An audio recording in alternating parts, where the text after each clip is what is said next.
और एक बात मेरी याद रखिएगा बंधुओं, महादेव के भजन का फल है श्री राधा माधव से प्रेम। आपको यदि किशोरी जी से, ठाकुर जी से प्रेम हो रहा है तो निश्चित है महादेव का इस जन्म में नहीं तो पूर्व जन्म में, नहीं तो कभी ना कभी आपने भजन तो किया है। कई लोग मिलने आते हैं, वो मुझसे कहते हैं हम लोग पहले महादेव को बहुत भजते थे महाराज जी, पर अब हमारी थोड़ी सी निष्ठा जो है वो वृंदावन के प्रति हो गई, कहीं महादेव नाराज तो नहीं हो जाएंगे। अरे कभी नहीं, महादेव प्रसन्न होते हैं तब अपने वैष्णव को वृंदावन का उपासी बना देते हैं। बुरा मत मानिएगा, अन्यथा मत लीजिएगा मेरी बात को, लेकिन महादेव को भज रहे हो 40 साल से और अभी भी महादेव ही प्रिय लगते हैं तो अभी महादेव प्रसन्न नहीं है। महादेव प्रसन्न होते हैं तो श्यामा श्याम प्रिय लगने लग जाते हैं। हमारी श्री जी का, हमारी किशोरी जी का सबसे ज्यादा यश किसने गाया? महादेव ने गाया। राधा कृपा कटाक्ष स्तोत्र कौन गाता है? हिमालय की कंदराओं में बैठे महादेव ध्यान कर रहे थे, तभी पार्वती जी आकर के पूछती हैं आप तो महादेव हो, दुनिया के सब तो देव हैं, आप तो महादेव हो, महादेव को किसी की उपासना की इच्छा कैसे हो सकती है, आप किसको भजते हो? तब महादेव उनको राधा कृपा कटाक्ष स्तोत्र सुनाते हैं। बोले पूरा विश्व मेरो ध्यान करे पर मैं तो अपनी श्यामा जी को ध्यान करूं, मैं तो किशोरी जी को ध्यान करूं। सदा श्री राधा रानी का स्मरण करते हैं महादेव। मुझे इतनी प्रसन्नता हुई,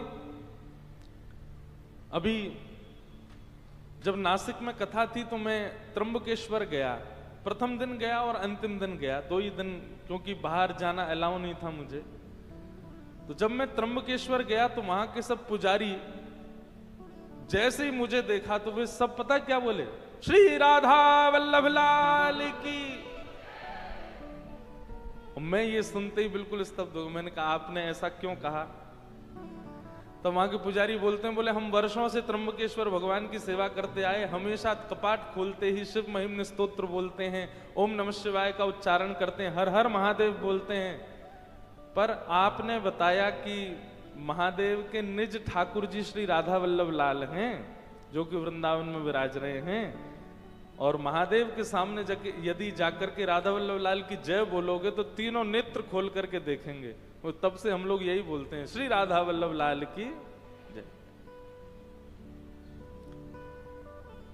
जो लोग, अभी श्रावण भी आने वाला है, इस बार का श्रावण मेरे कहे से करना। जितनी देर श्रावण में आप महादेव का अभिषेक करो, इस बार ओम नमः शिवाय, ओम नमः शिवाय बोलना चाहिए। ओम नमः शिवाय से सारे कष्ट हरते हैं भैया, वो सर्वोपरि मंत्र है। अपने कष्ट निवारण के लिए यदि आप महादेव के पास गए हो तो ओम नमः शिवाय बोलना, लेकिन महादेव को प्रसन्न करने यदि गए हो तो अब की बार जब जल चढ़ाओ, दूध चढ़ाओ, गन्ने का रस चढ़ाओ, कुछ भी चढ़ाओ, उस समय हमारी श्री जी का नाम कहना, श्री राधा श्री राधा श्री राधा श्री राधा। आप अनुभव करेंगे महादेव के रोए खड़े हो जाएंगे, महादेव आनंदित हो जाएंगे। महादेव तो सबसे बड़े उपासी है हमारे वृंदावन के।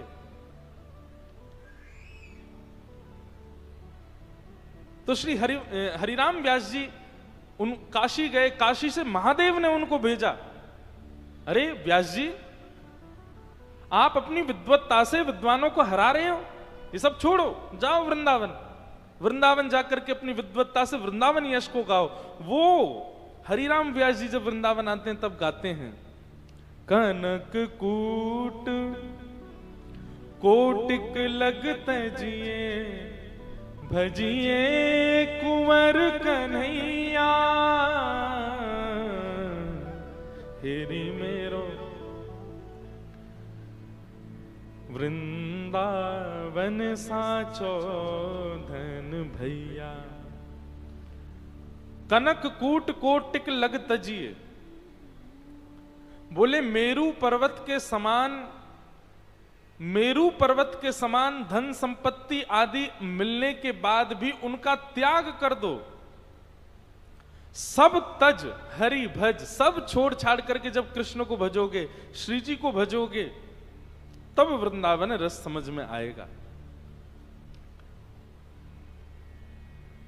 वृंदावन रस समझने के लिए संसारी रस को त्यागना तो पड़ेगा। प्रेम नगर की सकरी है गलियां, प्रेम नगर की सकरी है गलियां, तामें दो ना समान मुसाफिर प्रेम नगर मत जा। प्रेम नगर की प्रेम नगर कहते हैं हमारे वृंदावन को। कई लोग कहते हैं महाराज जी वृंदावन में बड़ी छोटी छोटी गलियां हैं। क्यों हैं छोटी छोटी गलियां? तामें दो ना समान। यदि आपके चित्त में प्रेम आ गया वृंदावन के प्रति, तो वृंदावन आपके चित्त में आने से पहले झांक करके देखेगा कि आपके चित्त में कोई और तो नहीं है। यदि कोई भी चित्त में हुआ तो वृंदावन नहीं प्रवेश करेगा। प्रेम नगर मत जा, प्रेम नगर का पंथ कठिन है, प्रेम नगर का पंथ कठिन है, तामें ना चल पाए मुसाफिर प्रेम नगर मत जा। लोग बात कहते हैं महाराज जी आशीर्वाद दो, या फिर दरबार में आके प्रार्थना करते होंगे कि हमें ब्रजवास मिल जाए, हमें वृंदावनवास मिल जाए। माफ कीजिएगा, क्षमा कीजिएगा, जैसे उल्लासनगर में रहते हो, जैसे मुंबई में रहते हो, जैसे पुणे में रहते हो, जैसे पूरी दुनिया में रहते हो, वैसे ही जाकर के वृंदावन रहे तो अपराध करोगे आप वृंदावन में। जैसे सब जगह रहे वैसे ही वृंदावन में रहे, तो फिर वृंदावन क्यों रहे आप? वहीं रहते जहां थे। वृंदावन में रहो तो भैया वृंदावन का रूप अलग है, वृंदावन का स्वरूप अलग है। सुनना चाहेंगे? अच्छा, ये जो फॉर्मूला ये हम पे लागू नहीं होता, क्योंकि हम तो ब्रजवासी, हमारा जन्म वृंदावन को है। हम तो चलते फिरते वृंदावन ही है, ब्रजवासी से वृंदावन ही है। ये उन पर लागू है जो वृंदावन आकर के रहना चाहते हैं। भ्रातः तिष्ठ टले टले विटपिनाम ग्रामेषु भिक्षामटः स्वच्छन्दं पिबयामुनं जलमलं चीराणि कंथां कुरु सम्मानं कलयाति घोरगरलं नीचपुमानं क्षुधा श्री राधा मुरली रवो ब्रज सखे वृंदावनम मात्यज। वृंदावन में ज्यादा टिप टॉप बन के नहीं रहना चाहिए। वृंदावन में कैसे रहो? सहज रहो, सरल रहो, सामान्य रहो। आप कहोगे क्यों? अरे इसके पीछे लॉजिक है भैया। सब लोग इधर देखो, ध्यान से सुनो। 2 ही दिन की बात है, आज और कल। परसों से तान दुपट्टा सोते रहना है। सोओगे कब आप लोग? 6 बजे तो कथा ही होती है। ये तो 2 बजे जहां कथा होती है वहां हम बोलते हैं कल से सोना। वृंदावन में ज्यादा सज धज के नहीं रहो। क्यों भैया? पहली बात तो वृंदावन में श्रृंगार करवे को अधिकार केवल श्यामा श्याम को है। ब्याह में दुल्हा दुल्हन से ज्यादा सज के अगर चले गए तो बताओ कितनी बुरी बात है। ये अत्याचार किया कि नहीं आपने दुल्हा दुल्हन के साथ? आप इतने बढ़िया बन के गए, सब आपको देख रहे हैं, उनको कोई देख ही नहीं रहा है। अरे ब्याह में दुल्हा से न कम सजो, दुल्हन से न कम सजो, दुल्हन वो लगे आप नहीं। सही है कि नहीं बात? और कोई इतनी ज्यादा सज धज के चलो जाए ब्याह में, उन्हें दुल्हन तो सामने पर लग ही रही है। लेकिन वृंदावन में ऐसा नहीं है। वृंदावन में दुल्हन तो हमारी श्यामा जू है। आप जबरदस्ती क्यों ज्यादा श्रृंगार करो?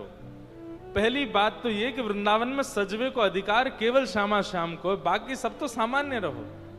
दूसरी बात, वृंदावन में ज्यादा सज धज के रहने की आवश्यकता क्यों नहीं है? बोले भैया इतने सामान्य रहो, इतने सहज रहो कि लाल जी को आप पे दया आ जाए, काउदना वही पकड़ के आपको श्रृंगार कर दें, काउदना वही आपको सजा दें। यहाँ पे तो मैं सजाऊं है, तू बड़ो ऐसा घूमे है, सामान्य सा बनो। और जा दिन शाम सुंदर श्रृंगार करेंगे ना, बाद ना सवरे श्रृंगार फीके रह जाएंगे। मीराबाई श्रृंगार थोड़ी करती हैं, मीराबाई सामान्य रहती हैं, लेकिन उनके चेहरे पर फिर भी सुंदरता क्यों दिख रही है लोगों को? क्योंकि उनका श्रृंगार ठाकुर जी करते हैं। सूरदास के पास नेत्र नहीं है, बिना नेत्र का व्यक्ति, बिना नेत्र के सूरदास जी क्यों सुंदर लगते हैं सबको? क्योंकि उनका श्रृंगार ठाकुर जी करते हैं वृंदावन में। श्री हितहरिवंश महाप्रभु, उनके चरित्र में ऐसा वर्णन आता है कि एक बार एक राजा ने उनको देख लिया महाराज, वो व्याकुल ही रहता था कि इनको देखूं, इनको देखूं, इनको देखूं, जबकि कुछ नहीं करते थे, कोई ऐसा लीपापोती नहीं मुख पर। क्यों लगते थे सुंदर? क्योंकि श्याम सुंदर श्रृंगार करते हैं।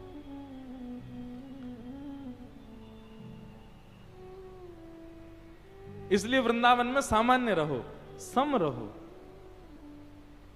ज्यादा व्यवस्थित होकर रहने की आवश्यकता नहीं है। अब व्यवस्था में रोज कोई दिखे तो हम ही उसको कहेंगे भाई थोड़े नेक व्यवस्थित हो जाओ। काउदना श्याम सुंदर कहें तू नेक व्यवस्थित है जा। कल हम जो पद गा रहे तो वो लागू होगा ना, तू अपनो श्रृंगार करत है, ये दर्पण हाथ दिखावत है, तू है सखी बड़ भाग बड़ी, नंदलाल तेरे घर आवत है। वृंदावन की लीलाओं में कभी कभी वर्णन आता है, रस लीलाओं में, कि कभी कभी शाम किशोरी जी का श्रृंगार ललिता जी करती हैं, विशाखा जी करती हैं, कीर्ति मैया करती हैं। पर जिस दिन श्याम सुंदर श्रृंगार करते हैं ना किशोरी जी का, वादना किशोरी जी को एक चुनरी में ही रखना पड़े। मतलब कैसी चुनरी? जो ट्रांसपेरेंट होती, जो झीनी झीनी सी, जामे से नेक हल्को हल्को दिखाई दे, ऐसे ही किशोरी जी को रखना पड़ता है। नहीं तो अगर उनने घूंघट ऊपर कर लियो सब निहाल ले जाएं, ठाकुर जी स्वयं देख के निहाल ले जाएं। ऐसा श्रृंगार करें ठाकुर जी। तेरो मुखनी को की मेरो श्यामा प्यारी, तेरो मुखनी को की मेरो श्यामा प्यारी, दर्पण ले बैठो मृगने, सांची कहो वृष भानु दुलारी, तेरो मुखनी को की मेरो श्यामा प्यारी।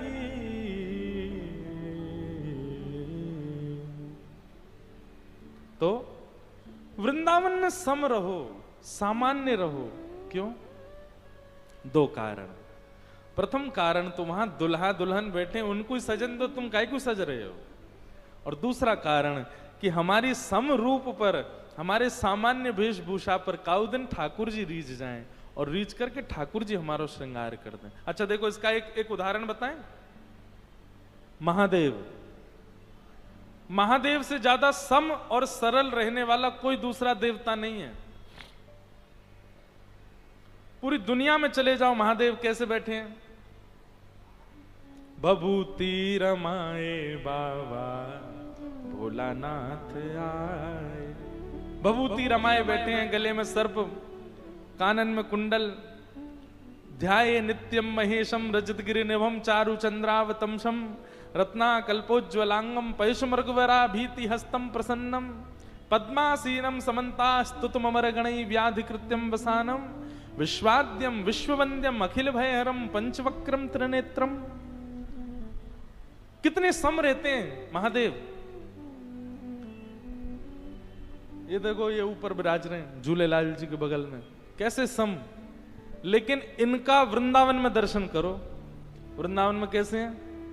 नथनी पहन रखी है, आंखन में काजर लगा रखो है, गले में नवलखा को हार पहन रखो है, होठन में लालिमा लगा रखी है, गाल में लाल लाल गुलाबी गुलाबी जैसे गुलाब जामुन धरे हो ऐसे कर रखे हैं, और महाराज मांग में सिंदूर भर रखो है, जटा केश बना ली है, और ऊपर से लगाए सुंदर चुनरी ओढ़ करके बिल्कुल सज धज करके, ऐसा श्रृंगार, ऐसा रूप, ऐसा स्वरूप पूरे विश्व में नहीं है महादेव का जैसा हमारे वृंदावन में। क्यों?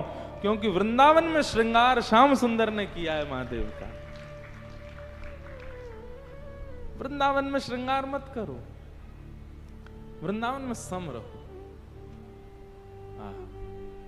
सबसे पहली बात, वृंदावन में रहो तो ऐसे रहो। दूसरी बात, ग्रामीषु भिक्षामट। वृंदावन में दूसरा कार्य आपको सबसे विशेष यह करना पड़ेगा कि वृंदावन में स्वयं निर्माण करके कुछ मत पाओ।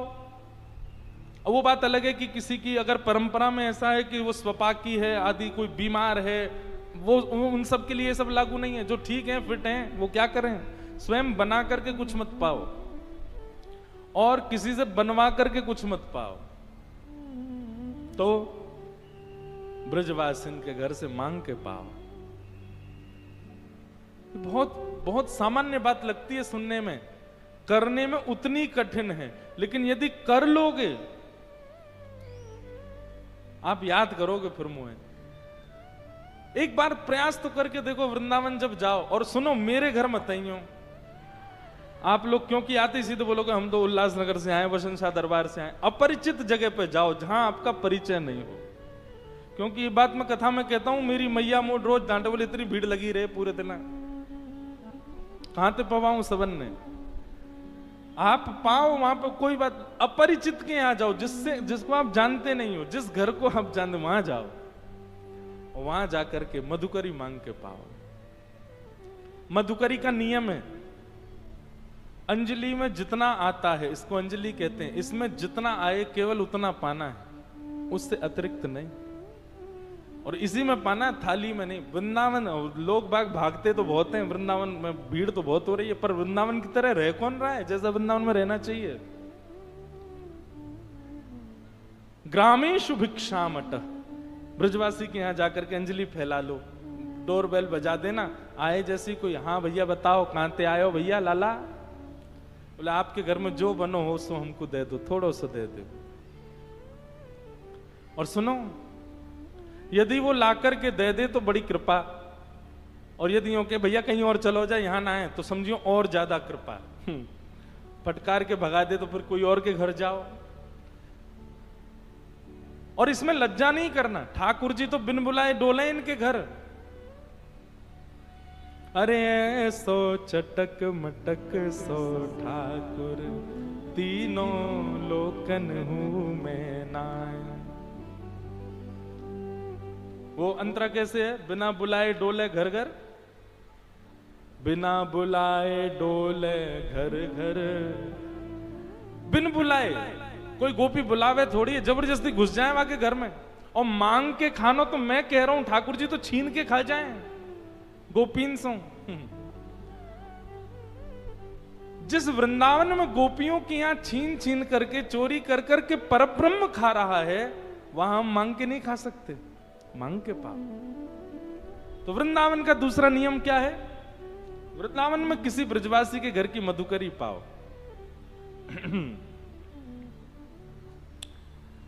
और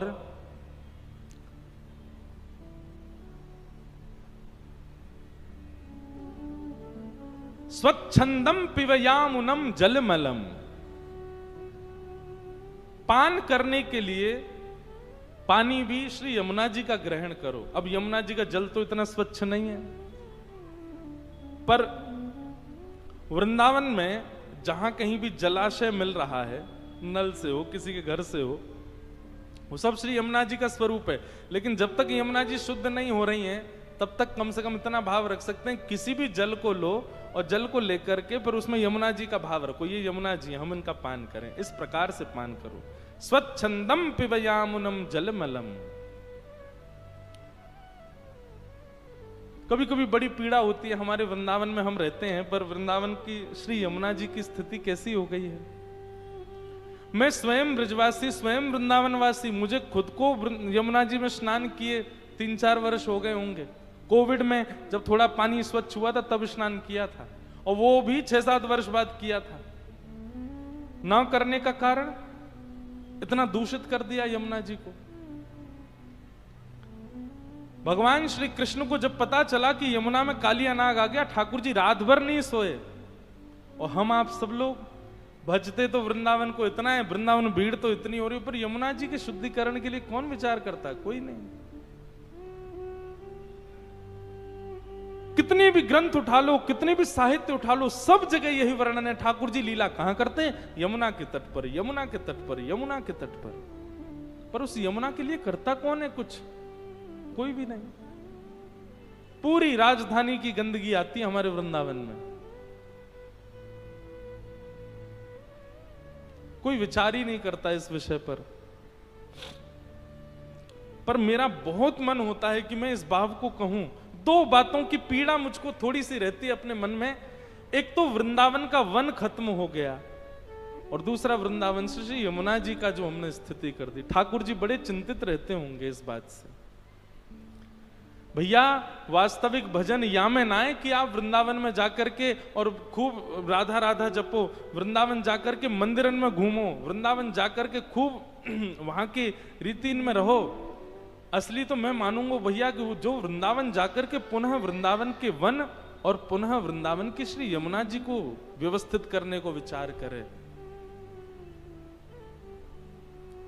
वृंदावन पुनः वन बनना चाहिए, वृंदावन कि यमुना जी पुनः शुद्ध होनी चाहिए। शामा शाम को तभी सुख मिलेगा। तो तीसरा नियम क्या करना है वृंदावन में? श्री यमुना जी का जलपान करना है। भ्रातः तिष्ठ टले टले विटपिनाम ग्रामेषु भिक्षामटः स्वच्छंदम पिबयामुनम जलमलम चीराणि कंथाम कुरु। चौथी बात, वृंदावन में जब आप ऐसे रहने लग जाओगे, बहुत समता में ब्रजवासियों के घर की मधुकरी पा करके, यमुना जल पी करके इस प्रकार वृंदावन में रहने लगोगे तो क्या होगा? आपका कई लोग सम्मान करने लग जाएंगे। उस सम्मान से बचिएगा। सम्मानम कलयाति घोर करलम। अच्छा, सम्मान होता कब है? सम्मान तब होता है जब आपका गुण किसी को पता चल जाए। बताओ ही मत किसी को। हमको ढिंडोरा क्यों पीटना है कि हम ऐसे वृंदावन में रहते हैं? बताओ ही मत, गोपनीय भाव से करो। सम्मान वृंदावन में सबसे बड़ा विष है। यदि आपका बहुत सम्मान हो रहा है तो प्रयास करो उस सम्मान से बचो, और नहीं बच पा रहे हो तो नेत्र बंद करके, नीची नजर करके जो सम्मान मिले उसको ठाकुर जी को अर्पित करो। ठाकुर जी को जिसको वृंदावन से भगाना होता है उसको सम्मान दिलवाते हैं वृंदावन में। ये उल्टी रीति है वृंदावन की। वहां ठाकुर जी को सम्मान ना किया ब्रजवासी ने, हम अपने सम्मान के काजे जा रहे हैं। सम्मानम कलयाति घोर गरलम नीचपुमानम शुधा।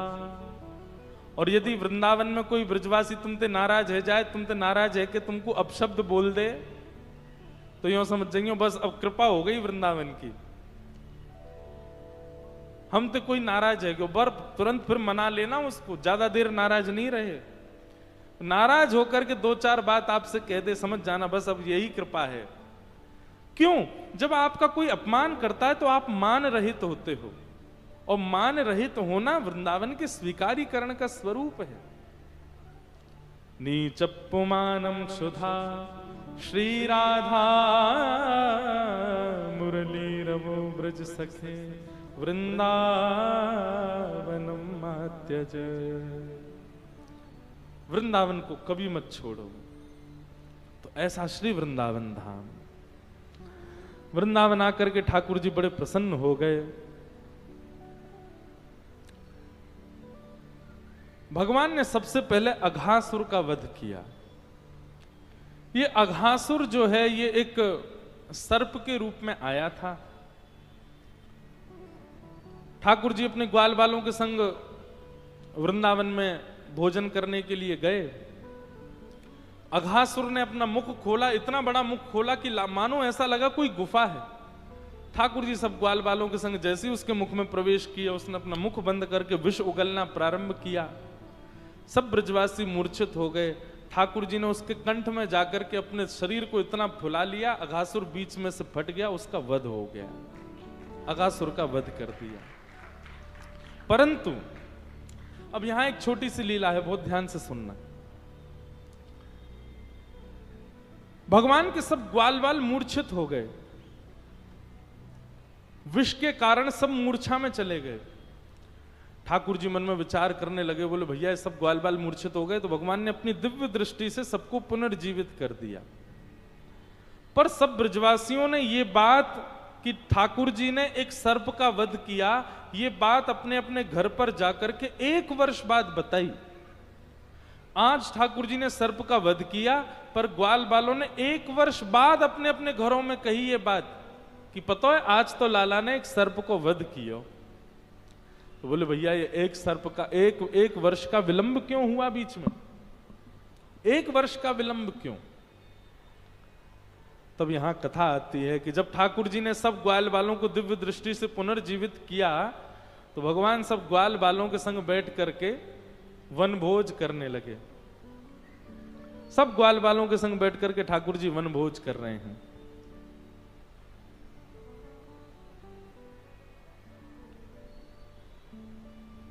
मीठो मदन गोपाल आज दधी, मीठो मदन गोपाल आज दधी, मीठो मदन गोपाल।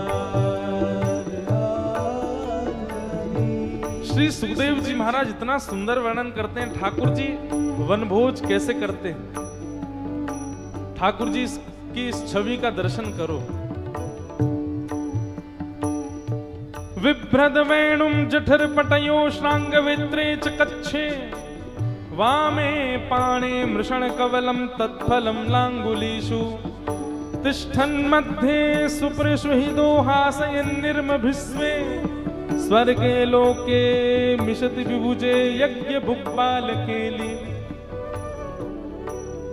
सब लोग दर्शन करो कैसे बैठे हैं ठाकुर जी। सब ग्वाल बालों में होड़ लगी है, लाला तू मेरी तरफ मुंह करके बैठ, तू मेरी तरफ मुंह करके बैठ। अब ठाकुर जी बड़ी चिंता में पड़ गए, बोले किसकी तरफ मुख करके बैठूं? जिसकी तरफ मुख करके बैठूंगा तो दूसरे सब नाराज हो जाएंगे। सो ठाकुर जी ऐसे बैठे हैं, इस प्रकार का अपना रूप बना करके बैठे हैं कि सब ग्वाल बालों को लग रहा है लाला हमारी तरफ भी मुख करके बैठो है, लाला हमें ही देख रहा है। और उसमें भी ठाकुर जी का स्वरूप कैसा है? अपनी एक बाम में ठाकुर जी ने वंशी रखी है, दूसरे बाम में ठाकुर जी ने गैया बुलावे वालों एक श्रृंगी रखी है।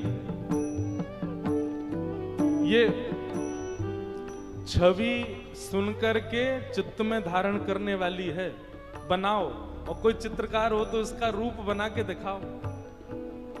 हमने एक बार एक चित्र बताया नासिक में, 35 पेंटिंग आ चुकी हैं अब तक मेरे पास बन के। ठाकुर जी और राम जी की एक साथ गले में गलवैयां डाले, उसकी कुछ एक कथा सुनाई थी उसके अकॉर्डिंग। लेकिन एक ये भी स्वरूप है। श्रीमद् भागवत के 10वें स्कंद में इतने सुंदर सुंदर स्वरूप हैं ठाकुर जी के, कोई चित्रकार बनाए तो सही इनको।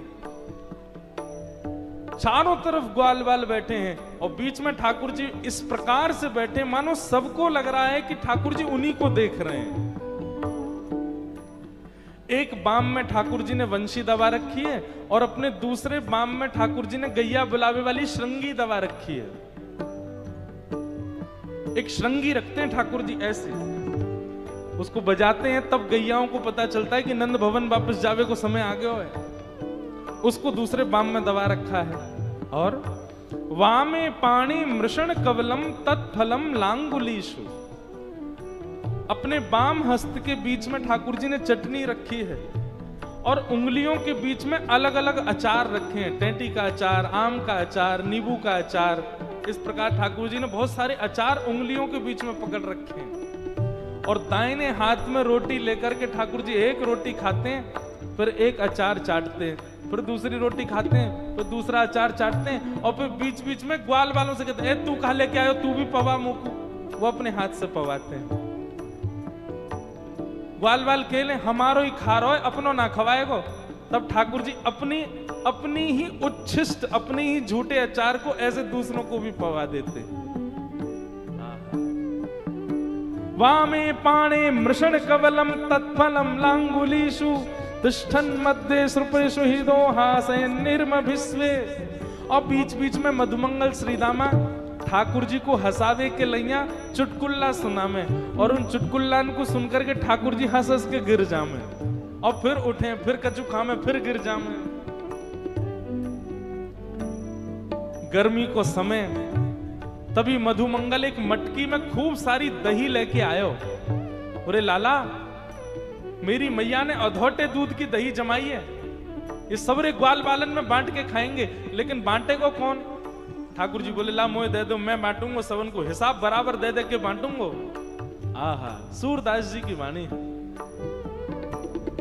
मीठो मदन गोपाल आज दधी, मीठो मदन गोपाल आज दधी, मीठो मदन गोपाल आज दधी, मीठो मदन गोपाल आज दधी।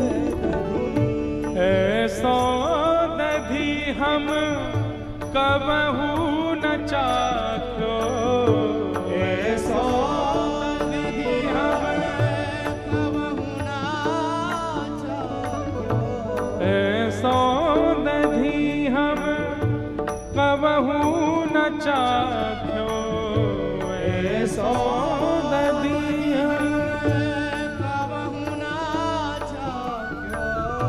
सुन गोकुल के नाथ, सुन गोकुल के नाथ, आज दधी मीठो मदन गोपाल, आज दधी मीठो मदन गोपाल, आज दधी मीठो मदन गोपाल, आज दधी मीठो मदन गोपाल। सब ग्वाला कह रहे, बोले लाला आज तो दही बड़ो ही मीठो लग रहा है। ठाकुर जी बोले क्यों, आज इतना मीठो क्यों लग रहा है? तब एक ग्वाला बोलो, बोले अरे अब तो चलो राज। बोले कहा? बोले लाला देवे ते पहले मटकी में ते दही निकारे, पहले स्वयं चाट ले फिर देवे। चाट चाट के दे रहो, झूठो कर करके दे रहो, या हमारे मीठो लग रहा है। भावे मोहे तिहारो झूठो, भावे मोहे तिहारो झूठो, सुंदर नयन विशाल, सुंदर नयन विशाल, जिन नहीं पायो सुनो मेरे भैया, जिन नहीं पायो सुनो मेरे भैया, जिन नहीं पायो सुनो मेरे भैया, जिन नहीं पायो सुनो मेरे भैया, मेरी हथेली चाट आज दधी, मेरी हथेली चाट। इतना सुंदर दर्शन। ठाकुर जी सबको दही बांट रहे हैं। दही बांटते बांटते खत्म है गए, ग्वाल बाल रह गए, रोन लगे। बोले लाला तने सबन को बांट दियो, हम तो रही गए। ठाकुर जी बोले अरे भैया जो नहीं पायो सुनो मेरे भैया, मेरी हथेली चाट ले। अरे तू या उंगली चाट ले, तू दूसरी उंगली चाट ले, तू या अंगूठा चाट ले, और यहाँ तक पूरा दही लग रहा हो सब चाट ले लो, और सब ग्वाल बाल ठाकुर जी के हाथ पकड़ करके अपनी जीभ निकाल करके चाट रहे हैं। परमानंदास जी का पद है, परमानंद प्रभु इन जानत हो, परमानंद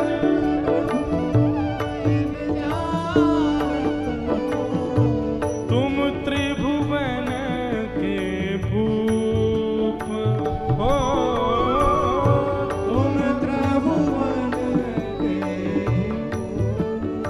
हाँ तुम त्रिभुवन के भूप, तुम त्रिभुवन के भूप, हे मीठो मदन गोपाल आज दधी मदन गोपाल आज दधी, मीठो मदन गोपाल आज दधी, मीठो मदन गोपाल।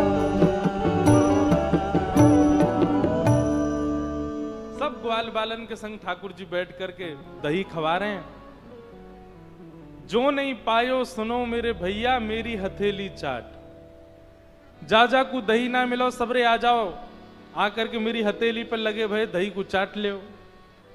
अब ये तो प्रेम की बात है, परंतु जैसे ही ठाकुर जी के हाथ को चाटना प्रारंभ किया ग्वाल बालों ने, विधाता ने मन में विचार किया, ब्रह्मा जी सोचने लगे राम राम राम राम, ये भगवान है, ये परब्रह्म है, ये परमात्मा है।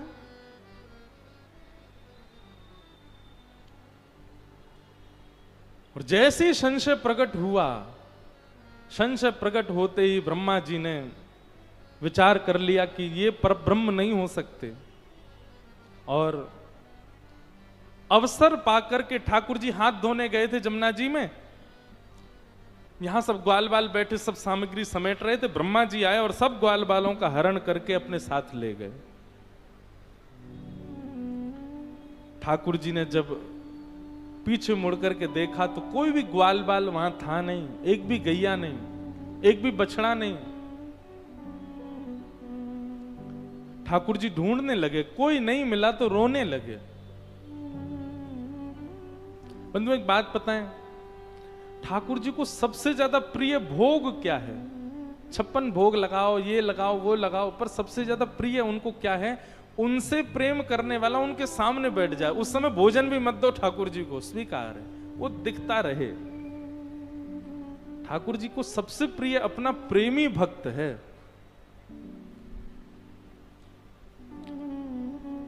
अभी यहां कल कथा पूरी करके हम परसों जा रहे हैं जगन्नाथपुरी।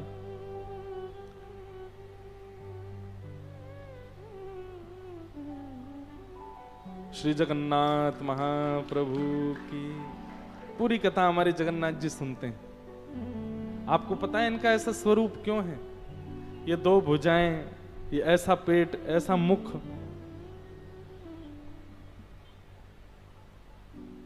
केवल और केवल ब्रजवासियों की याद में। प्रेम की 10 अवस्थाएं होती हैं। हम संसारी लोग प्रथम अवस्था में भी नहीं आ सकते। प्रेम की अवस्थाएं अलग अलग बताई गई। एक अवस्था ऐसी बताई कि जब प्रेम की अवस्था आती है तो हम जड़ वस्तु को चेतन मानने लग जाते हैं। हम जड़ वस्तु को ऐसा हमको लगने लगता है ये भी बोलता होगा, उससे बात करने लग जाते हैं। प्रेम की एक अवस्था ऐसी। प्रेम की एक अवस्था ऐसी होती है कि हमको सब में अपना प्रियतम, सब जगह अपना प्रियतम दिखने लग जाता है। कुछ खाने बैठेंगे तो उस वस्तु की सामग्री में भी प्रियतम बैठे हैं क्या? ऐसी अनुभूति, जित देखूं उतित श्याममयी, प्रेम की ऐसी अवस्था। प्रेम की एक अवस्था ऐसी बताई गई कि हमको लगने लगता है हम जिससे प्रेम करते हैं वो मैं ही हूं, वो उसी की तरह हम चलने लगते हैं, उसी की तरह हम बोलने लगते हैं, उसी की तरह हम बैठने लगते हैं, उसी की तरह होने लग जाते हैं। और प्रेम की 10वीं अवस्था होती है कि अपने प्रियतम की याद में मोमबत्ती की तरह हम पिघल जाते हैं। हमारे हाथ पिघल जाएंगे, मुख पिघल जाएगा। इस अवस्था में मानव कभी नहीं आ सकता। पर ब्रजवासियों की याद में हमारे ठाकुर जी, कथा आती है कि सब भगवान की 16,100 पटरानियां रोहिणी मैया को घेर करके भगवान की ब्रजलीला सुन रही थी। रोहिणी मैया ने कहा, सुभद्रा तुम जाकर के द्वार पर बैठकर के पहरा करो कि कहीं कृष्ण बलराम ना आ जाएं, कहीं उन्होंने ब्रज की लीला सुन ली तो रोएंगे बहुत।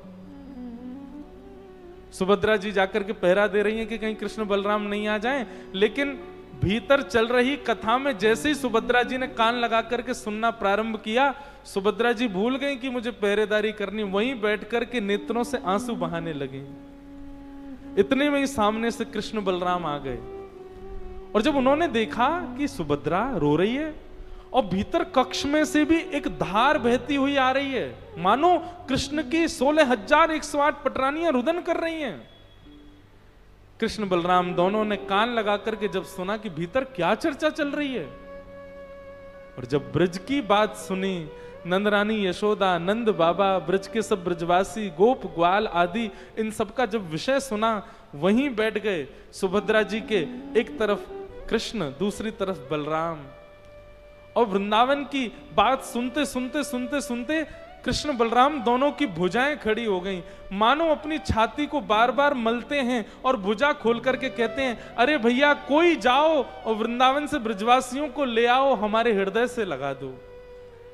और इसी मुद्रा में जैसे ही ठाकुर जी आए, प्रेम की 10वीं अवस्था पार कर गए। मुख पिघल गया, आंख पिघल गई, नाक पिघल गई, हाथ पिघल गए, सर्वांगीण अंग पिघल गया, और हमारे विश्व को प्रेम विगलित ठाकुर जी प्राप्त हुए, श्री जगन्नाथ महाप्रभु।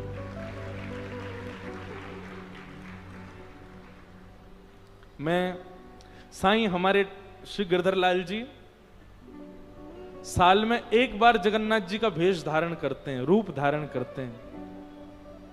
रथ यात्रा वाले दिन हमारे गिरधर लाल जी के ऐसे ही नेत्र बनाते हैं, और ये 2 भुजाएं इनको हम वस्त्र के अंदर करके और 2 भुजा ऐसी बना देते हैं। परंतु निश्चित है कि जब तक मैं ब्रजवासियों का विरह प्रसंग नहीं सुनाऊंगा, गिरधर लाल जी जगन्नाथ जी नहीं बनते। जब ब्रजवासियों का विरह प्रसंग सुनाया जाता है, किशोरी जी की याद का विरह प्रसंग गाया जाता है, और वो गाते हुए जब श्रृंगार किया जाता है, तब हमारे लाल जी जगन्नाथ जी का रूप धारण करते हैं।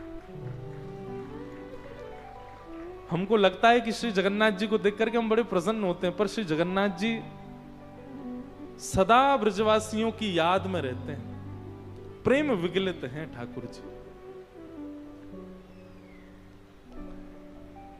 ठाकुर जी को सबसे ज्यादा प्रिय यदि कुछ है तो जब उनका प्रेमी उनके सामने हो। मैं क्या करता हूं कथाओं में, हम प्रेम नहीं करते ठाकुर जी से, हम तो केवल दिखावा करते हैं, बनावटी प्रेम है हम लोगों का। वास्तविक हमसे प्रेम श्री ठाकुर जी करते हैं। हम तो बनावटी लोग हैं, हम लोगों जैसी एक्टिंग कोई नहीं कर सकता, हम तो एक्टर लोग हैं, नाटक करते हैं केवल। ठाकुर जी हैं वास्तविक प्रेमी। तो नहीं तो सोचो, हमारी छोटी सी क्रिया, हमारा तनिक सा प्रयास, हमारा थोड़ा सा भी अगर ठाकुर जी के प्रेम के प्रति थोड़ा सा भी हम पद बढ़ाते हैं, ठाकुर जी कितने ज्यादा कृपा कर देते हैं हमारे ऊपर। मानो जैसे तैयार बैठे हो, फेंटा बांध करके बैठे हो, तू अनेक आ तो सही मेरे पास, मैं दौड़ के तेरे पास आऊंगा।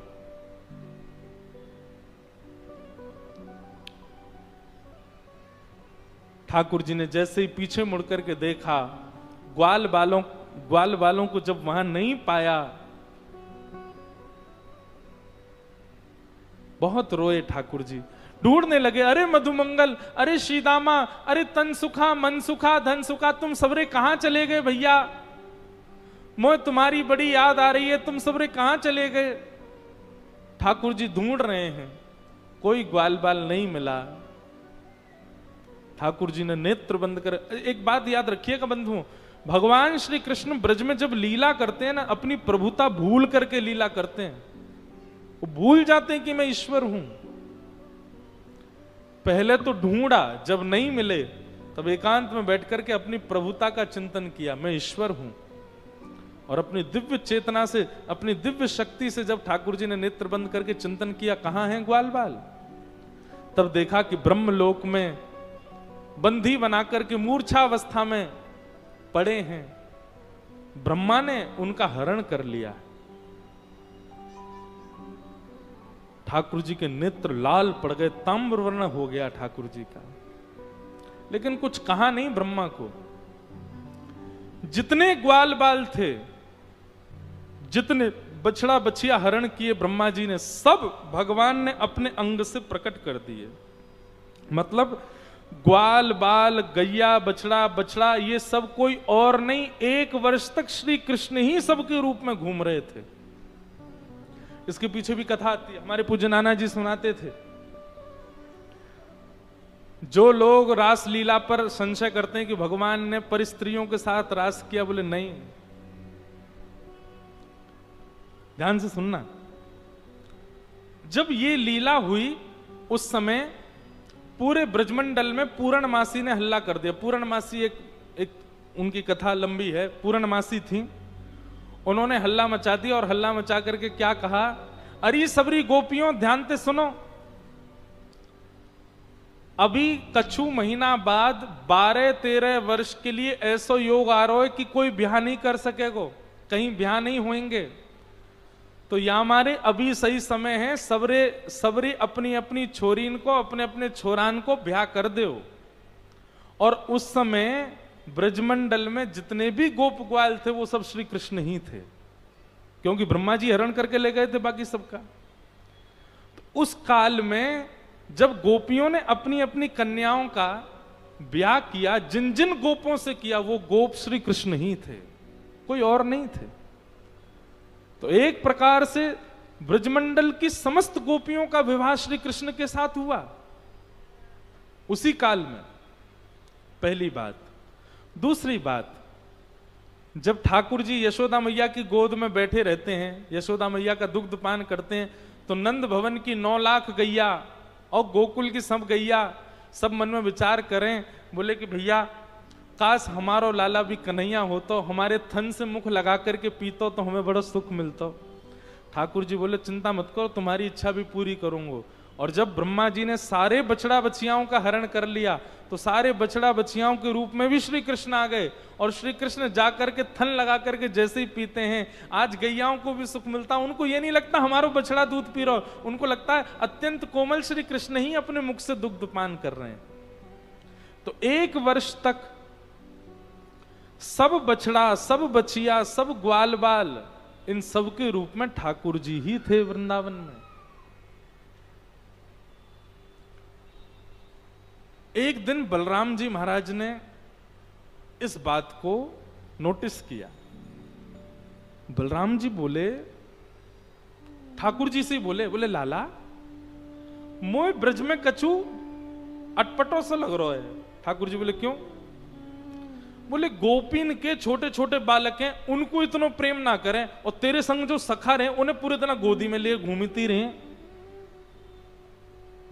गैयान के दूसरे बछड़ा छोटे छोटे, उन्हें तो अपने थनते मोहना लगा दें, और जिन बछड़ान को तू चरावे ले जाए, गैया पूरे दिन उन्हीं बछड़ान को चाटती रहे। मोह को तो कछु गड़बड़ लग रही है लाला। ठाकुर जी बोले दाऊ दादा नेत्र बंद करो। बलराम जी ने नेत्र बंद किए, बोले अब खोल के देखो। और नेत्र खोल करके देखे तो जित देखूं, जिस ग्वाला को देखें, जिस बछड़ा को देखें, सब श्री कृष्ण, सबके रूप में श्री कृष्ण ही विचरण कर रहे हैं। मानो ब्रह्मा के द्वारा किया गया ये ब्रह्मा की मति घूम जाना, ब्रह्मा के चित्त में ये बात आ जाना कि ये परब्रह्म नहीं, ये भी ठाकुर जी की ही लीला है। ठाकुर जी ही ऐसा कुछ कर रहे हैं कि ब्रह्मा इन सबको हरण करे तो इन सबके रूप में मैं ही रहूं यहां पे। और 1 वर्ष तक समस्त गोपियों को, समस्त गैयाओं को ठाकुर जी ने सुख दिया। बड़ी अद्भुत लीला है वृंदावन की। बलराम जी प्रणाम करते हैं और प्रणाम करके लाला से कहते हैं, लाला तेरी लीला तू ही जाने भैया, कोई ना समझ सके तो है। अद्भुत लीला है। ब्रह्मा जी के मन में भाव आया, 1 वर्ष हो गए हैं, अब मैं जाकर के देखूं तो सही कन्हैया कहा कर रहा है, रो रहे होगो। और जैसे ही ब्रह्मा जी ने आकर के पृथ्वी पर देखा तो जितने ग्वाल बाल गैया बछड़ा बछिया सब ब्रह्मलोक में थे, वही सब नीचे भ्रमण कर रहे हैं। ब्रह्मा जी समझ गए मैंने बहुत बड़ा अपराध कर दिया है, मैंने बहुत बड़ा भूल की है। जय हो।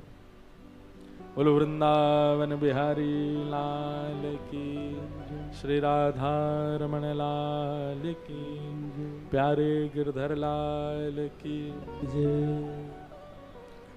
आज हमारा सौभाग्य, एक तो कथा के प्रारंभ में ही आज साईं ने आनंद करा दिए। यहां पर मानो मैं महाराष्ट्र आता हूं और मैं निश्चित ही वारकरी वैष्णवों से जरूर मिलता हूं। मेरा बहुत स्नेह है वारकरी संप्रदाय से। हर साल श्री गिरधर लाल जी का उत्सव होता है तो उस उत्सव में कोई आए चाहे ना आवे, 50-60 वारकरी महाराष्ट्र से जरूर आते हैं। और श्री ठाकुर जी की पालकी हो, ठाकुर जी की आरती हो, सब में वारकरी नृत्य करते हैं। आज कथा के प्रारंभ में सब वारकरियों को देखा। अब मेरा मन तो हो रहा था खूब जोर से नाचने का, पर मैं यही सोचूं मैंने कि अब मैं थक गया तो फिर मैं पूरा पसीना पसीना हो जाऊंगा, कथा कैसे करूंगा। फिर संकोच किया, गलती थी मेरी, नाच ही लेता जोर से। और फिर नाचने की न होड़ थोड़ी भड़ी थी तो एक बालक बेहोश हो गया गर्मी के मारे। मैंने कि अब नहीं नाच रहा, नहीं तो मेरा ही नंबर है अगला। तो आज कथा के प्रारंभ में ही हमारे सब वारकरी वैष्णवों को देखा, बहुत सुख मिला, उनके साथ आनंद किया। और आज गिरधर लाल जी भी आने वाले हैं कथा में, इसीलिए कथा एक दिन डिले चल रही है हमारी। अभी गोवर्धन उत्सव ही नहीं हुआ है और आज रुक्मिणी विवाह होना है। पर हमने साईं को बोला, मैंने कि आज अब जब ट्रेन डिले हो गई तो डिले ही रहने दो। अब हम भगाएंगे नहीं, कहता धीरे धीरे आराम से करें। आज लाल जी आए, गोवर्धन उत्सव हो, कल रुक्मिणी विवाह करेंगे हैं। वैसे साईं हमारा एक नियम है, हम कथा जहां अधूरी छोड़ जाते हैं पूरी करने दोबारा आते हैं फिर।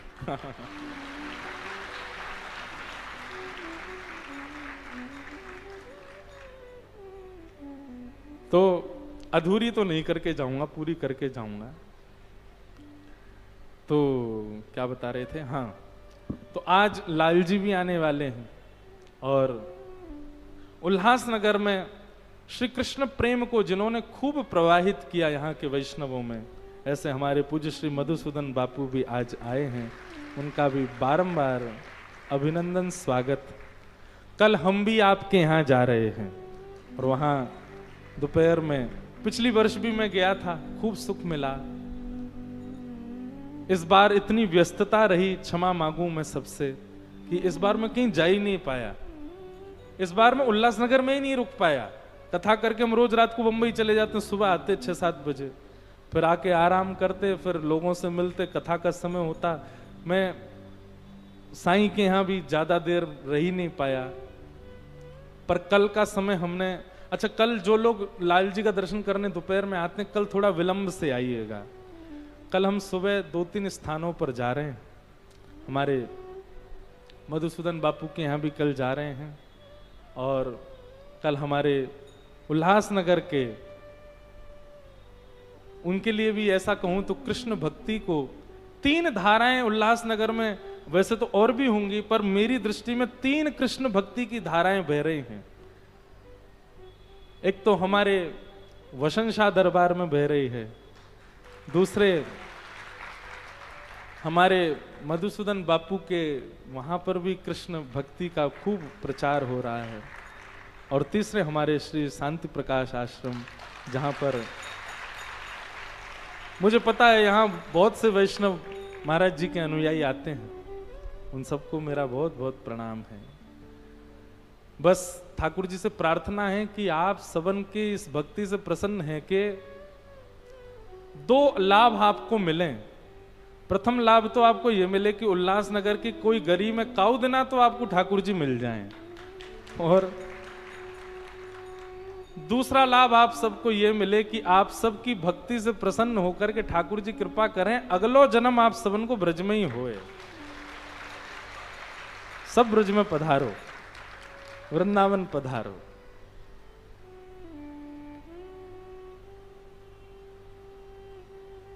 तो मैं निवेदन कर रहा था,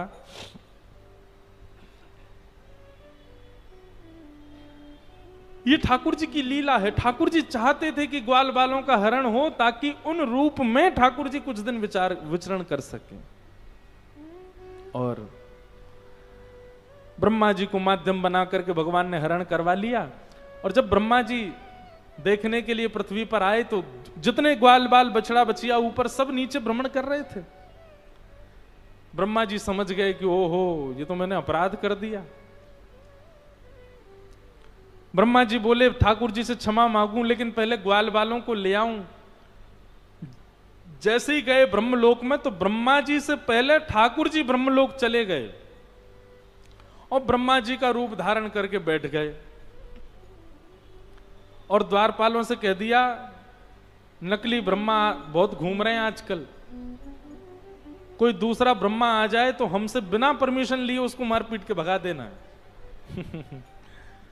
ठाकुर जी ब्रह्मा जी का रूप धारण करके बैठ गए और यहां द्वारपालों के पास में असली ब्रह्मा पहुंचे, नीचे से आए। जैसे ही उन्होंने प्रवेश करना प्रारंभ किया, द्वारपाल बोले ए कहां घुसे जा रहे हो, चलो भाग यहां से। ब्रह्मा जी बोले ए तुम जानते नहीं हम कौन, हम ब्रह्मा हैं। बोले तेरे जैसे ब्रह्मा घनेरे डोले, चल भाग यहां से, हमारा असली ब्रह्मा तो भीतर बैठो है। ब्रह्मा जी समझ गए, बोले कि ये सब ठाकुर जी कर रहे हैं। एक बात सदैव याद रखना बंधुओं, जाको प्रभु दारुण दुख देहि ताकि मति पहले हर ले। ठाकुर जी जिसको कष्ट देने का मन बनाते हैं ना, उसकी बुद्धि का हरण कर लेते हैं। उस व्यक्ति का विवेक शून्य हो जाता, उसको ये पता नहीं होता मैं कर रहा हूं वो गलत है कि सही है। वही व्यक्ति जो 5 साल पहले तक उस काम को गलत बताता था, आज वो स्वयं करने लग जाए तो समझ जाना ठाकुर जी ने उसकी मति छीन ली है और अब इसको कष्ट देंगे ठाकुर जी, इसका नाश करेंगे। हमारे पास तो एक मति, ब्रह्मा के तो 4 मुख हैं, चारों की मति हर ली ठाकुर जी ने। ब्रह्मा जी नहीं पहचान पाए ठाकुर जी की लीला को, तो हम तो मानव हैं। ब्रह्मा जी ने स्वीकार कर लिया कि मैं नकली ब्रह्मा हूं, पर मुझे असली ब्रह्मा का दर्शन करा दो। और जैसे ही ब्रह्मा जी ने ब्रह्मलोक में प्रवेश किया, सिंहासन पर बैठे हुए ठाकुर जी सबको तो ब्रह्मा के रूप में दिख रहे थे, लेकिन ब्रह्मा जी को साक्षात शंख चक्र गदा पद्म धारण किए हुए साक्षात नारायण के रूप में दिखाई दे रहे थे। क्रोध में भर करके भगवान खड़े हैं, आंखें लाल पड़ी हैं। ब्रह्मा जी देख करके थरथर कांपने लगे और ब्रह्मा जी ने स्तुति गाई, नौमिड्यते भ्रवपुषे टडिदंबराय गुंजावतम सपरिपिच्छल सन्मुखाय वन्यस्त्रजे कवलवेत्र विशान वेणु लक्ष्मश्निये मृदुपदे पशुपांकजाय। कान पकड़ लिए ब्रह्मा जी ने, मुझे क्षमा कर दो नाथ, मुझसे बहुत बड़ी भूल हो गई, मैं आपकी लीला नहीं समझ पाया, मैं आपका भाव नहीं समझ पाया। मुझे लगा कि आप परब्रह्म यज्ञ भोक्ता भगवान, परम शुद्ध रहने वाले परमात्मा, आपके हाथ को ऐसे चाट रहे थे ब्रजवासी कि मुझे लगा ये भगवान कैसे हो सकते हैं। ब्रह्मा जी से भगवान बोले, ब्रह्मा तुमने कभी विचार किया कि मैं जगत नियंता जगदाधार त्रिलोकी नाथ वैकुंठ में निवास करने वाला पृथ्वी पर क्यों जाता हूं? पृथ्वी पर जाने का कारण क्या है? मुझे कोई आवश्यकता नहीं पृथ्वी पर जाने की, मैं अपने विचार से सबका नियोजन कर सकता हूं, सबका संहार कर सकता हूं। पृथ्वी पर क्यों जाता हूं मैं? क्योंकि पृथ्वी पर वो है जो इन तीनों लोकों में और कहीं नहीं है, और वो क्या है? प्रेम। वो प्रेम और कहीं नहीं है, केवल पृथ्वी पर है, और पृथ्वी में भी वृंदावन जैसे स्थान पर है वो प्रेम। इसलिए जाता हूं मैं वृंदावन। भैया ठाकुर जी को प्रीति प्रेम बहुत प्रिय है। कछु करो मत करो, ठाकुर जी से प्रेम जरूर करो। हमारे पूज्य श्री राम सुखदास जी महाराज एक बात कहते थे, बहुत ध्यान से सुनिएगा, और उनकी ये बात सामान्य नहीं है। स्वामी श्री राम सुखदास जी महाराज कहते, बोले बस इतना कर लो। कितना? घर से जब बाहर निकलो उससे 5 मिनट पहले ठाकुर जी के पास बैठो और ठाकुर जी को एक एक चीज की जानकारी दो। कहां जा रहे हो, क्यों जा रहे हो, किस काम से जा रहे हो, क्या करने जा रहे हो, कब तक लौट करके आओगे। आपने भले ही अपनी पत्नी से छुपाया हो, भले ही माता पिता से छुपाया हो, भले ही बच्चों से छुपाया हो, भले ही पति से छुपाया हो, ठाकुर जी से मत छुपा के जाना।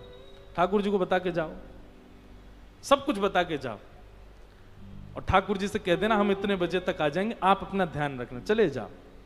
और राम सुखदास जी महाराज कहते दूसरा काम क्या करना है, बोले जब घर लौट करके आओ सबसे पहले हाथ पांव धो के ठाकुर जी के पास बैठो, पूरे दिन का बताओ, आज क्या किया, कहां गए, क्या खाया, किसी ने डांट दिया, किसी ने प्रेम किया, किसी ने पैसे दिए, किसी ने पैसे ले लिए, कहीं गिर गए, कहीं उठ गए, कहीं कुछ प्रॉफिट हुआ, कहीं लॉस हुआ, सब बताओ। श्री राम सुखदास जी महाराज कहते, और दोनों समय केवल इतना कह के जाना, पूरी बात करने के बाद, हे नाथ मैं आपको कभी भूलूं नहीं, हे नाथ मैं आपका हूं, बस आप इतना मात्र कर लो। एक दिन आपको अनुभव होगा, जब आप ठाकुर जी से चर्चा करेंगे ना, ठाकुर जी की तरफ से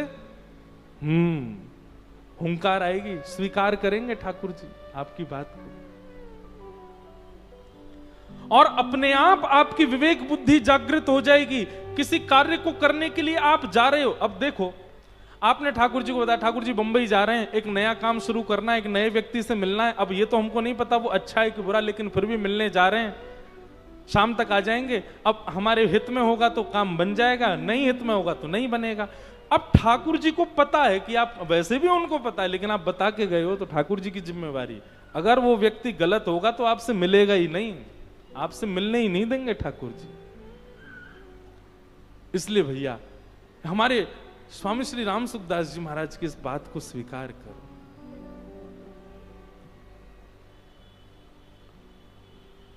ब्रह्मा जी ने भगवान की स्तुति गाई, लेकिन ठाकुर जी ने उनको क्षमा नहीं किया। भगवान सब ग्वाल बालों को लेकर के पृथ्वी पर आए तो 1 वर्ष के बाद अब ग्वाल बालों ने घर जाकर के कहा कि पतो है मैया, आज तो लाला ने एक सांप मारो, वो अगासुर का वध जो 1 साल पहले किया था। अब ग्वाल बालों ने कहा, 1 वर्ष मानो जैसे वो निद्रा में ही रहे। इस प्रकार ठाकुर जी की लीला हुई। ठाकुर जी एक दिन मैया से लड़न लगे, बोले मैया मैं गैया चरावे जाऊंगो, बहुत दिन है गए बछड़िया ने चराते हुए, अब मैं गैया चरावे जाऊंगो, बड़ी बड़ी गैया चरावे जाऊंगो। यशोदा मैया बोली लाला तू नेक सो छोटो सो लाला है, 4 साढ़े 4 वर्ष के होंगे ठाकुर जी। बोले तू गैया चरावे जावे को लाला, इन गैयान के पामन के नीचे आ जाएगो, ये ऐसी बड़ी बड़ी गैया इनके संग कैसे जाएगो। ठाकुर जी तो जिद करने लगे, ना मैया मैं तो गैया चरावे जाऊंगो। यशोदा मैया बोली अच्छा ठीक है तू बैठ, मैं तो तैयार तो कर दूं। सो यशोदा मैया ने ऊंची धोती पहनाई ठाकुर जी को। ठाकुर जी स्वर्ण के आभूषण पहनते हैं, यहां पर कौंधनी भी स्वर्ण की पहनते हैं, सुंदर आभूषण रत्न मंडित पहनते हैं। लेकिन यशोदा मैया ने आज सारे आभूषण उतार दिए और ठाकुर जी का दूसरा श्रृंगार किया। कैसा? गैया के पाम बांध करके दूध निकाला जाता, कहीं गैया लात नहीं मार दे तो बाल्टी गिर जाएगी। उस पैर बांधने वाली रस्सी को कहते हैं दोहनी। क्या बोलते हैं? वो दोहनी की तो ठाकुर जी को पगड़ी पहनाई है। ठाकुर जी ने दोहनी की पाग पहनी, वह रस्सी में मट्टी भी लगी है, गोबर भी लगो है। ठाकुर जी ने दोहनी की पाग पहनी है। गले से सारे आभूषण उतार करके यशोदा मैया ने सुंदर सुंदर मोंगरा के पुष्प, गुलाब के पुष्प, वैजंती माला, जो ठाकुर जी को ज्यादा श्रम नहीं दें ऐसी सब मालाएं धारण कराई हैं। ठाकुर जी की कमर पर भी मैया ने दूसरी दोहनी बांधी है। ऐसे ठाकुर जी को मधुर श्रृंगार किया है। यशोदा मैया 2 छोटी छोटी पनैया, पनैया कहते हैं चप्पल को, 2 छोटी छोटी पादुका लेकर के आई और ठाकुर जी के पामन में जैसे ही पहनाने लगे। ठाकुर जी बोली, मैया जी कहाँ पहना रही है? बोले, लाला जी पादुका हैं, इन पादुकान को पहन के जाएगो सो तेरे पामन में कांटे ना लगेंगे, कंकड़ ना लगेंगे, नहीं तो रोतो रहेगो, मैया मेरे तो लग गई, मुझको कंकड़ लग गए, कीट लग गए। ठाकुर जी इतने में दौड़ के गौशाला गए और गौशाला जाके गिनती करने लगे। यशोदा मैया बोली, कहा कर रहे हो लाला? बोले, मैया गैया गिन रहा हूं, मेरे तो 2 पाम है, गैयान के 4-4 पाम, सबन के काज पनैया मंगवा, सबके काज 1-1 पादुका मंगवा दे। अरे मैया ये गैया चरवे जाएंगी, इनको कहीं कांटे नहीं लग जाएं, इनको कहीं कंकड़ नहीं लग जाएं। यशोदा मैया बोली, अरे बाबड़े, जे गैया पादुका ना पहने। बोले, क्यों ना पहने? बोले, अरे तू देख, इनके नीचे पाम इतने कोमल ना है, इनके तो खुर हैं लाला, और इन खुरन में कांटे ना लगे, इन खुरन में कंकड़ ना लगे करें।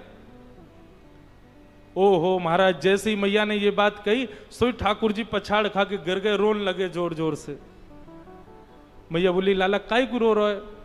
बोले, मैया मेरे पाम खुर क्यों ना बने, मेरे पाम गैयान जैसे क्यों ना बने? जरूर तेने जब मैं पेट में हूँ खावे पीवे में कमी छोड़ी होगी, यही मारे कमजोर भय हूं मैं, मुंह पादुका पहनने की जरूरत काहे को, मेरे पाम खुर जैसे क्यों ना है?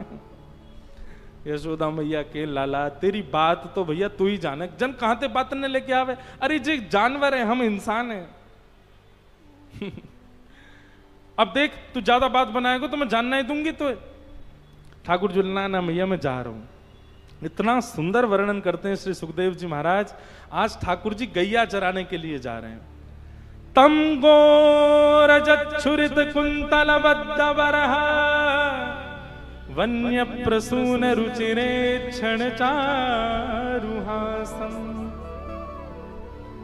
वेणुम क्वणंत मनुगैरनुगीत कीर्ति गोप्योद्र दीक्षित दशोभ्यगमन समेता।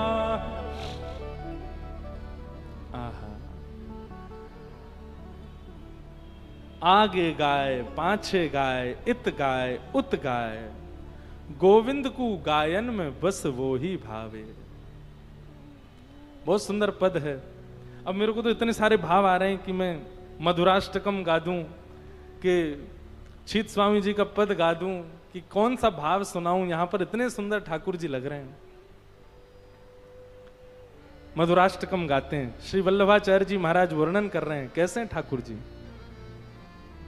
अधरम मधुरम वदनम मधुरम, अधरम मधुरम वदनम मधुरम, मधुराधिपतेरखिलम मधुरम, मधुराधिपतेरखिलम मधुरम। बहुत ध्यान से सुनिएगा, ये मधुराष्टकम है। श्रीमद् वल्लभाचार्य जी महाराज कहते हैं, संसार के हर सुंदर व्यक्ति में कमी दिखाई दे सकती है, लेकिन हमारे श्याम सुंदर के एक एक रोम में भी आप सुंदरता का दर्शन कर लोगे। उनका कुछ भी अमधुर नहीं है, सब मधुर है। अब यहां जो शब्द के साथ मधुर शब्द का प्रयोग हो, उस शब्द को सुनिएगा। अधरम मधुरम मतलब ठाकुर जी का मुख मधुर। अधरम मधुरम, वदनम मधुरम, नयनम मधुरम, हसितम मधुरम, हृदयम मधुरम, गमनम मधुरम, मधुराधिपते अखिलम मधुरम। सब लोग मेरे साथ गाओ। अधरम मधुरम, वदनम मधुरम, अधरम मधुरम, वदनम मधुरम, नयनम मधुरम, हसितम मधुरम, नयनम मधुरम, हसितम मधुरम, ओ हृदयम मधुरम, गमनम मधुरम, हृदयम मधुरम, गमनम मधुरम, मधुराधिपते अखिलम मधुरम, मधुराधिपते अखिलम वचनं मधुरं चरितं मधुरं वसनं मधुरं वलितं मधुरं वचनं मधुरं चरितं मधुरं वसनं मधुरं वलितं मधुरं चरितं मधुरं भ्रमितं मधुरं चरितं मधुरं भ्रमितं मधुरं मधुराधिपते अखिलं मधुरं मधुराधिपते अखिलं अधरं मधुरं वदनं मधुरम् अधरं मधुरं वदनं मधुरं मधुराधिपते अखिलं मधुरम् मधुराधिपते श्री राधा रमण लाल की करताल बजा के गाओ।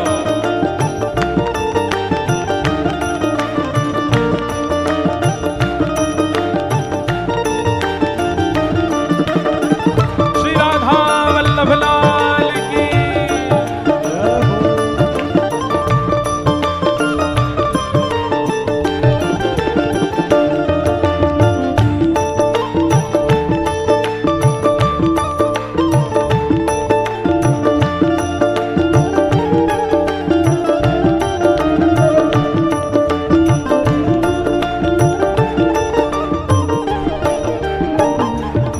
वेणु मधुरो रेणु मधुर पाणिर्मधुरो पादौ मधुरो वेणुर्मधुरो रेणुर्मधुरो पाणिर्मधुरो पादौ मधुरो वेणुर्मधुरो रेणुर्मधुर पाणिर्मधुरो पादौ मधुरो वेणुर्मधुरो रेणुर्मधुरो पाणिर्मधुरो पादौ मधुरो श्री वल्लभाचार्य जी महाराज वर्णन कर रहे हैं, ठाकुर जी वेणु बजा रहे हैं वो भी मधुर, और जहां जहां पैर रख करके चल रहे हैं ना ठाकुर जी के पदत्राण स्पर्श होते ही वो रेणु भी मधुर हो जाती है।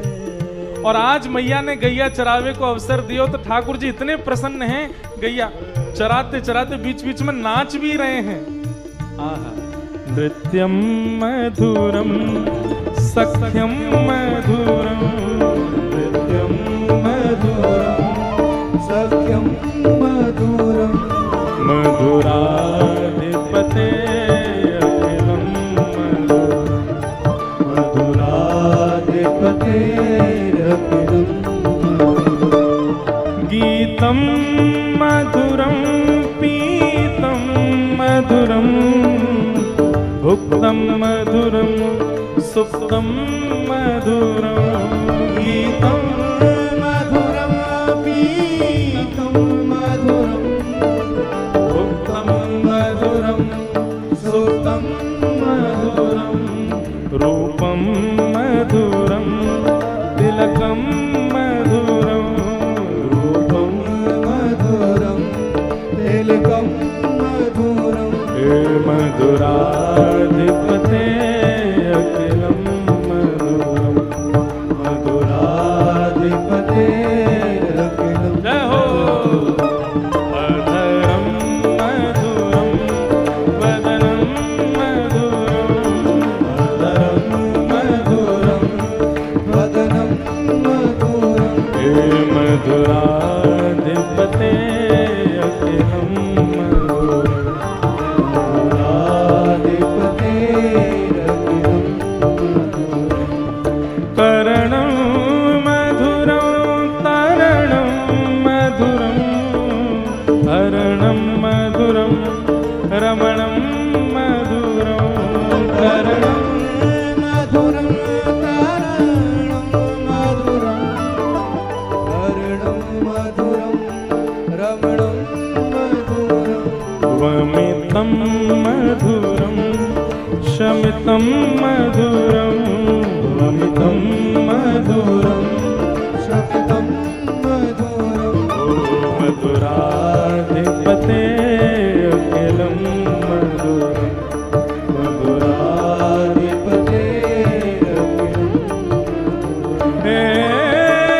गुंजा कहते हैं। गुंजा मधुरा माला मधुरा, यमुना मधुरा बीथी मधुरा।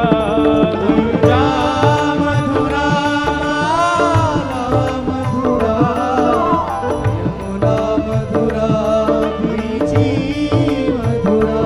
सलिलम मधुरम कमलम मधुरम, सलिलम मधुरम कमलम मधुरम। हे मधुराधिपते अखिलम मधुरम, मधुराधिपते अखिलम ओ अधरम मधुरम वदनम मधुरम, मधुरम मधुरम वदनम मधुरम। हे मधुराधिपते अखिलम मधुरम।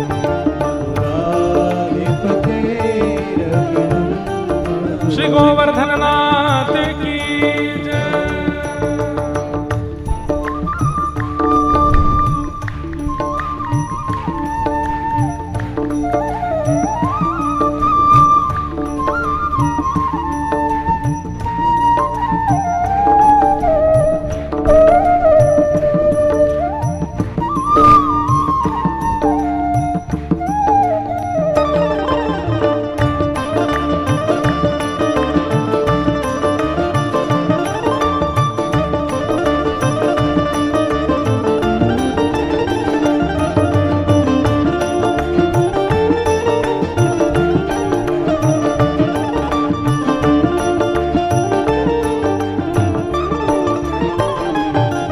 गोपी मधुरा लीला मधुरा, युक्तम मधुरम मुक्तम मधुरम। गोपी मधुरा लीला मधुरा, युक्तम मधुरम मुक्तम मधुरम। ओ दृष्टम मधुरम शिष्टम मधुरम, कृष्णं मधुरं कृष्णं मधुरं। ओ मधुराधिपते अखिलम मधुरम, मधुराधिपते अखिलं गोपा मधुरा गावो मधुरा, यष्टिर्मधुरा सृष्टि मधुरा। मधुरा गावो मधुरा, यष्टिर्मधुरा सृष्टिर्मधुरा।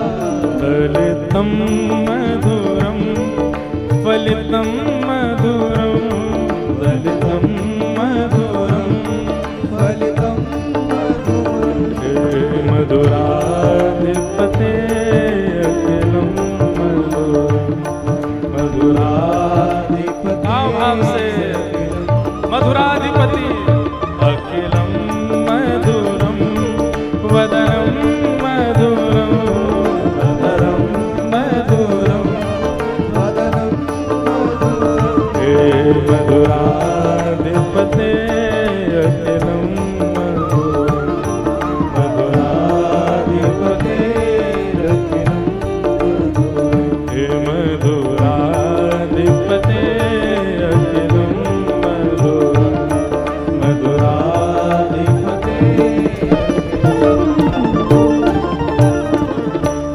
तं गोरजच्छुरितकुन्तलबद्धबरः वन्यप्रसूनरुचिरेक्षणचारुहासं वेणुं क्वणन्तमनुगैरनुगीतकीर्तिं गोप्योद्रदीक्षितदृशो भगवन् समेताः